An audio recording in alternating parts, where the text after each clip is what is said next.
আমার পাশে থাকা ভিডিওটি আপনারা একটু দেখুন মনোযোগ দিয়ে। আশা করি আপনাদের ভালো লাগবে।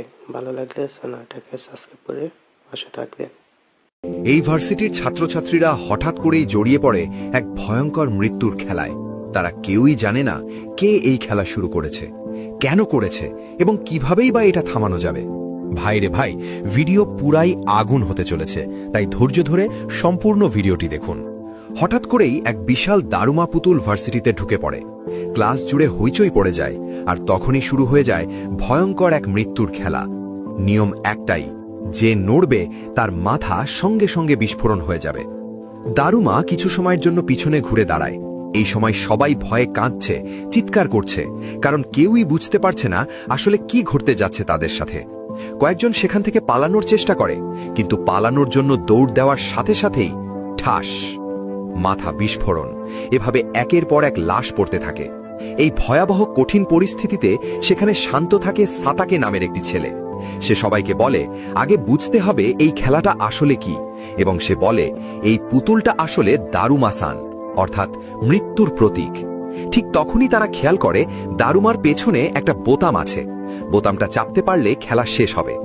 এই কথা জানার পর একজন মরিয়া হয়ে লাফিয়ে পড়ে সেই বোতামটি চাপতে, কিন্তু দারুমার কাছে যেতেই থাম, মাথা বিস্ফোরণ। সে বোতাম চাপার সুযোগটি পর্যন্ত পায় না। তখন বাকি সবাই বুঝতে পারে কাজটা মোটেও সহজ নয়, আজ আর রক্ষা নাই। এরপর তারা অবাক হয়ে দেখে দারুমার পিছনে একটা টাইমার সেট করা আছে। সময় ক্রমশ ফুরিয়ে আসছে। এর মানে হলো এই সময়ের মধ্যে ওখানে থাকা বোতামটি চাপতে না পারলে সবাই মারা পড়বে। তখন তারা একজন একজন করে প্রাণপণে চেষ্টা করতে থাকে সেই বোতামে চাপ দেওয়ার জন্য, কিন্তু ফলাফল শূন্য। তারা সিরিয়ালি মৃত্যুর কোলে ঢলে পড়ে মাথা বিস্ফোরণের মধ্য দিয়ে। শেষ পর্যন্ত শুধু দুজন বেঁচে থাকে, শুন আর সাতাকে। এদিকে সেই টাইমারের সময় প্রায় শেষ।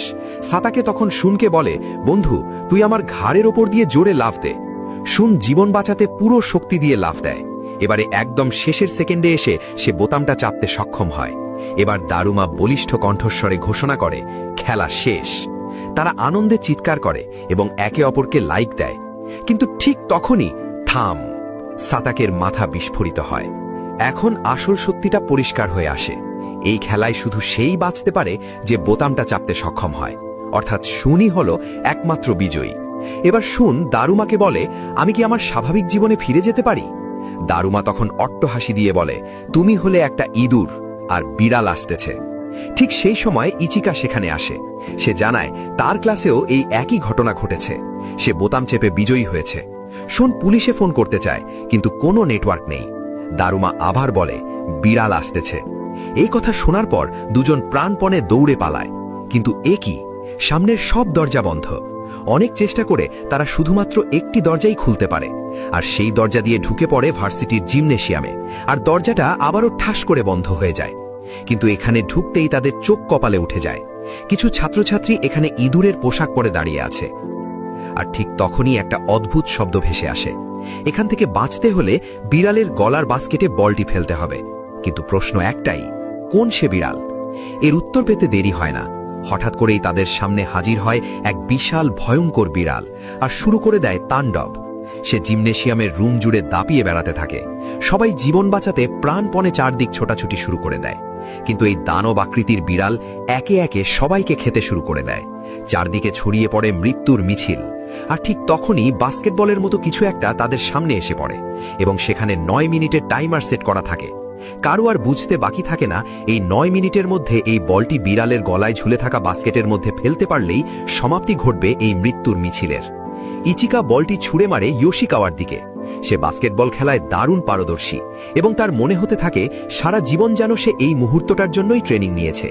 এবার সে স্লো মোশনে লাফ দেয়। সবার মনে হচ্ছিল এবারে হয়তো এই খেলার সমাপ্তি ঘটবে, কিন্তু না, বিশাল বিড়াল এক ভয়ঙ্কর থাবা মারে ইয়োশিকাওয়াকে, আর সেখানেই তার মৃত্যু হয়। এরপর বিড়াল আবারও তাণ্ডব চালায়, একে একে বাকিদেরও মারতে থাকে। তখন শুন একটা জিনিস খেয়াল করে, বিড়াল শুধু ইঁদুরের পোশাক পরা লোকদেরই খায়। সে চিৎকার করে এটা সবাইকে বলে দেয়, ফলে সবাই তাড়াতাড়ি পোশাক খুলে ফেলে। এবার বিড়াল কিছুক্ষণ চুপ থাকে, কিন্তু কয়েক মুহূর্ত পরেই আবারও শুরু করে দেয় ভয়ঙ্কর থাবা।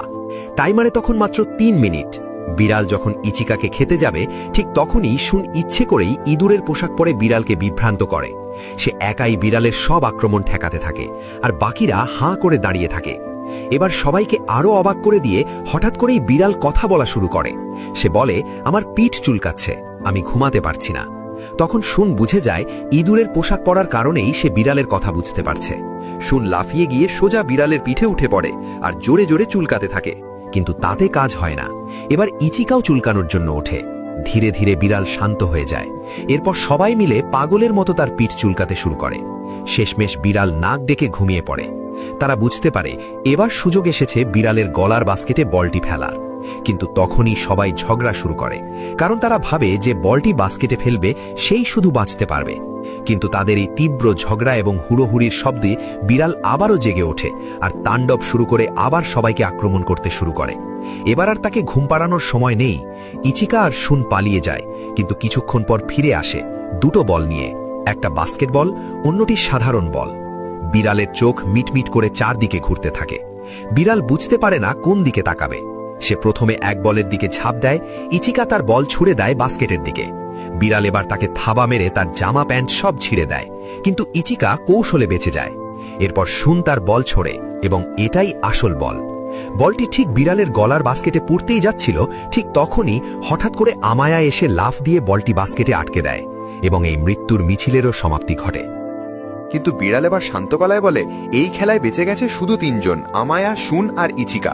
নিয়ম একটাই, শুধু তিনজনই বাঁচতে পারবে। এরপর আমায়া সেখানে থাকা বাকি আরেকজনকেও মেরে ফেলে। আমায়া বলে, এই দুনিয়ায় শুধু শক্তিশালীরাই বাঁচতে পারে। এরপর আমায়া ইচিকাকেও মারতে যাবে, ঠিক তখনই বিড়ালটা ধোঁয়া ছাড়তে শুরু করে। ধোঁয়ায় সবাই অজ্ঞান হয়ে যায়। দেখা যায় সেই দেশ জুড়ে খবর প্রচার হচ্ছে।